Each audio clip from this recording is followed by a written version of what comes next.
In October 1957, the Nobel Committee announced one of the most important physics prizes of the 20th century.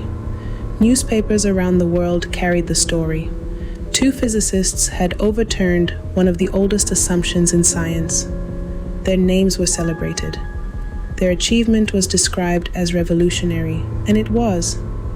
But hidden behind the headlines was a question that would follow physics for decades, because the experiment that proved the discovery had been performed by somebody else, a physicist whose work transformed modern science, a scientist trusted by some of the greatest minds of her generation. Yet when history recorded the breakthrough, her name was missing. Her name was Chien-Shiung Wu. And depending on who you ask, she may have been one of the most overlooked scientists of the 20th century. To understand the mystery, we have to start with something almost impossible to imagine. A scientific belief so powerful that physicists treated it almost like a law of nature. The belief was called parity. Parity sounds complicated, but the idea is surprisingly simple. Imagine standing in front of a mirror. Your reflection raises its left hand, you raise your right. Everything appears reversed, yet the reflection still follows the same physical laws. A ball falls downward, a pendulum swings normally. The universe seems perfectly happy to operate inside a mirror. For decades, physicists assumed this symmetry was fundamental. Nature did not care about left or right. The universe was impartial. The assumption became so accepted that few scientists bothered testing it. Why would they? Nobody had ever seen evidence that suggested otherwise. Parity was considered safe, reliable, almost sacred.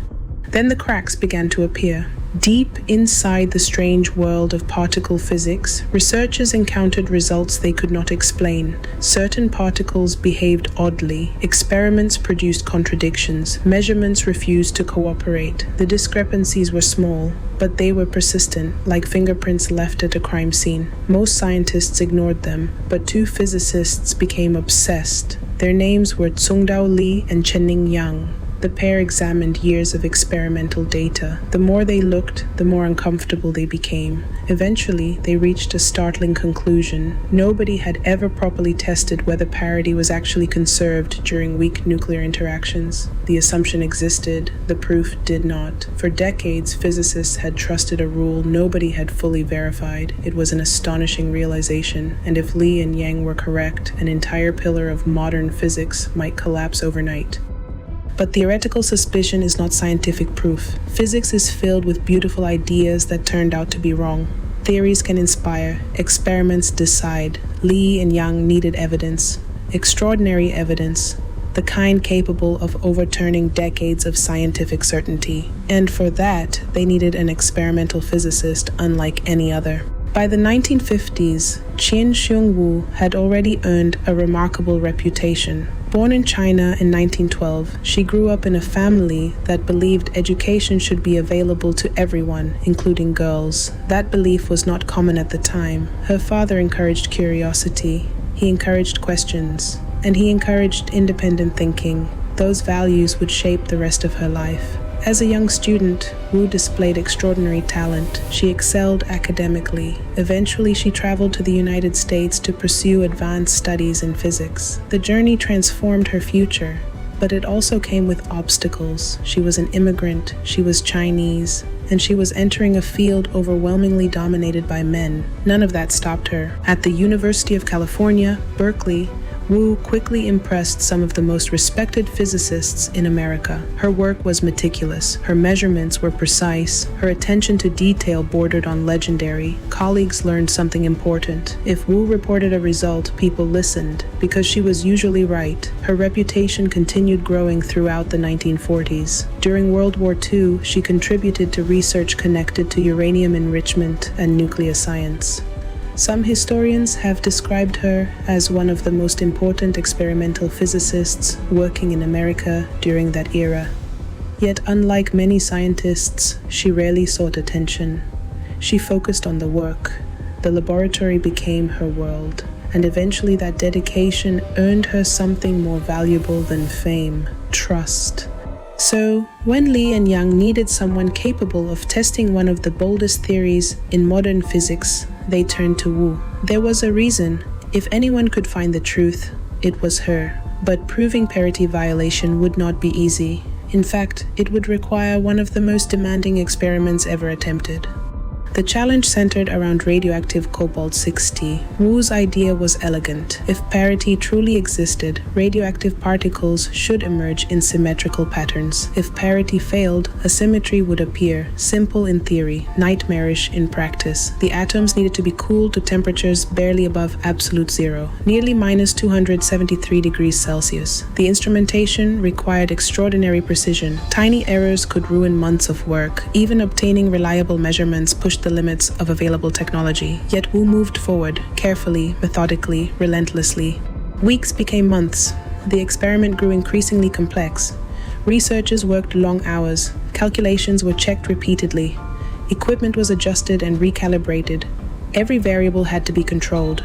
Every source of uncertainty had to be eliminated. This was not merely another scientific project, it was a direct challenge to one of physics' most trusted assumptions, and everyone involved understood the stakes. If parity survived, physics would continue unchanged. If parity failed, textbooks would need rewriting.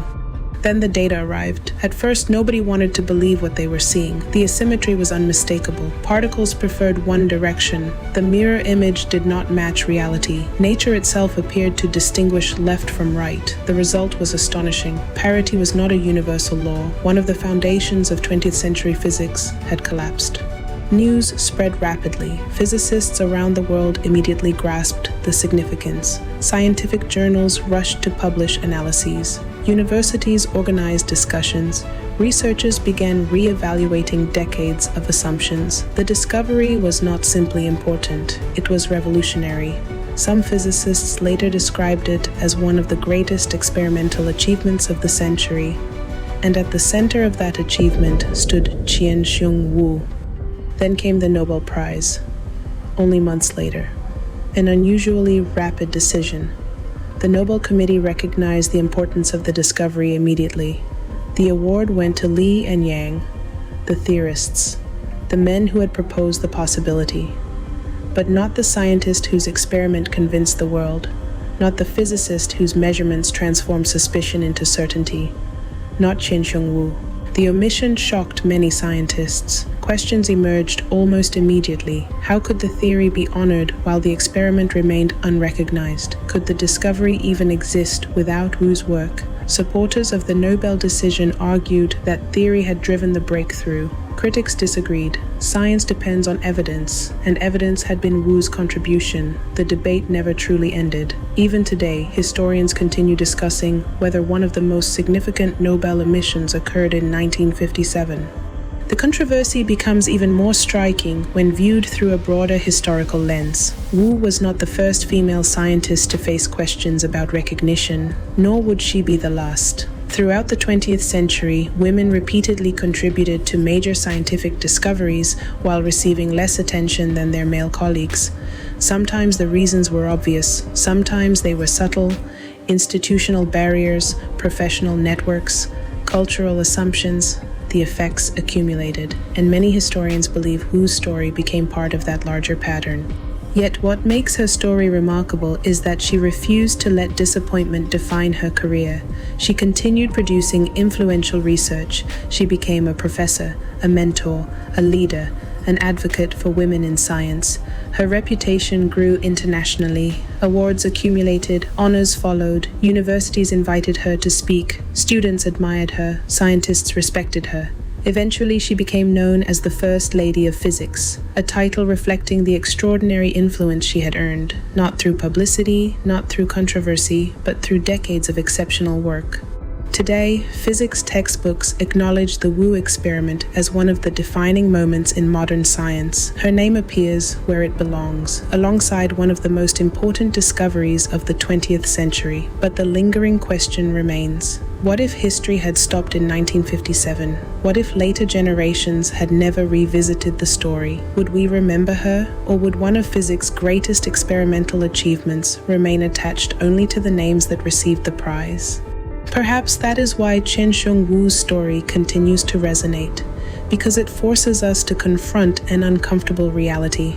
Discovery and recognition are not always the same thing.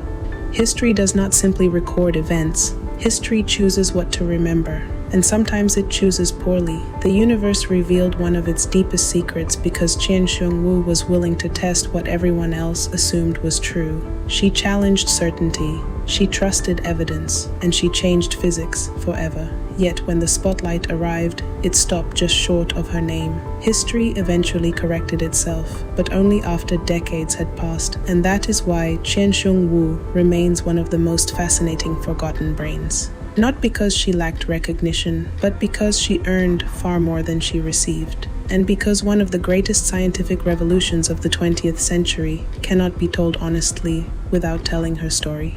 Somewhere in history, another brilliant mind is still waiting to be remembered. We'll find them. This is Forgotten Brains. Subscribe for more true stories of hidden genius, overlooked minds, and the people who quietly changed the world.